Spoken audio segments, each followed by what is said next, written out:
السلام عليكم. لا تنسوا الاعجاب بالفيديو والاشتراك في القناة تشجيعا لنا لنستمر بنشر المزيد إن شاء الله.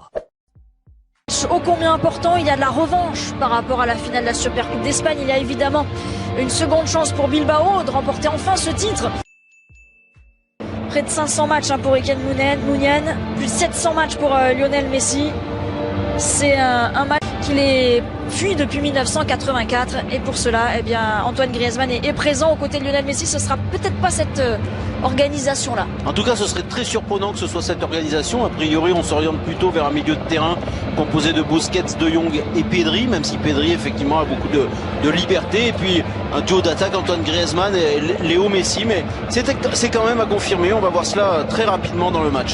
Ousmane Dembélé sur le banc, il a ressenti une petite gêne au pubis avant la rencontre. Il ne s'est même pas encore échauffé. Le nouveau président du FC Barcelone, Joan Laporta, qui va tout faire pour conserver Lionel Messi à la fin de la saison. Est-ce que ce sera la dernière finale du capitaine barcelonais avec son club de toujours? En tout cas, c'est une finale à gagner. C'est sûr, un titre à aller décrocher. Et une nouvelle ligne au palmarès évité. Dernier match avec le club. D'ailleurs, si vous voulez...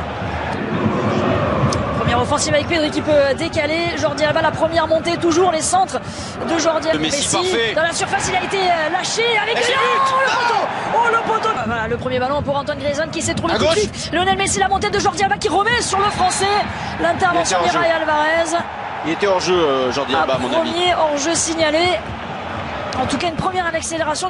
Savunma arkası Griezmann çaprazda kaldı. Yüzünü döndü Messi. Savunma girdi araya. Korner. Out kararı beklentisi. Oscar De Marcos bıraktı. Iñaki Williams'ın derin top denemesi, işaret geldi. Ortada geldi. Gol pozisyonu ve top dışarıda. Bir ayak uzandı orada topa. Inigo Martinez savunmadan geldi. Çok önemli bir pozisyon ama topu dışarı attı. Baktı içeriye. Orta yapmadı. Şimdi topun altına girdi. Kimlerinden biri. Serbest vuruş kazandı Bilbao. Bir pas, ceza sahası dışı. Dest içeri baktı. Ortayı yaptı. Kafa vuruşuyla devam ediyor. Alba ceza sahasında. Bir pas içeriye, savunma girdi araya. Dani Garcia hareket alanını iyi değerlendirdi. Şimdi pasını bıraktı. Griezmann içeride. Girdi topun altına. Yap. Lopez. Iñaki Williams hareketliydi. Orayı değil kapıyla. Sağ tarafa. Dest baktı içeriye. Yaptı ortasını. Devam edecek. Pedri. Savunmaya giriyor. Ters tarafa oynadı. Dest son anda kontrolü. Messi. Lionel Messi. Sapası tercih etti.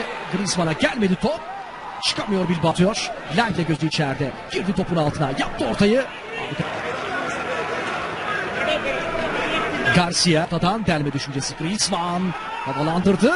Son anda kafayı vuruyor Martinez. Pedri'de kalan top. Williams.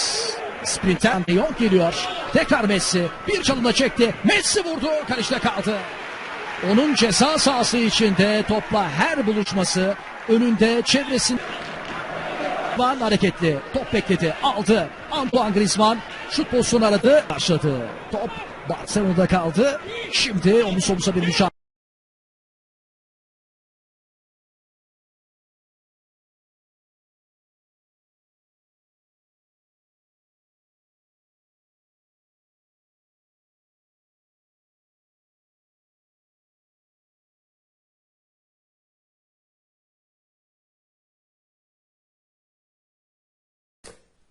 قانونا ديكارت للانعكاس. اوكي، عندك القانون الاول، الشعاع الوارد والمنعكس يوجدان في نفس المستوى، اي مستوى الورود. القانون الثاني، زاوية الورود اي وزاوية الانعكاس بريم متساويتان. ما تلاحظ مثال هنا في النشاط تظهر القياسات أن زاوية الانعكاس تتغير بتغيير زاوية الورود لكنهما تبقيان متساويتان.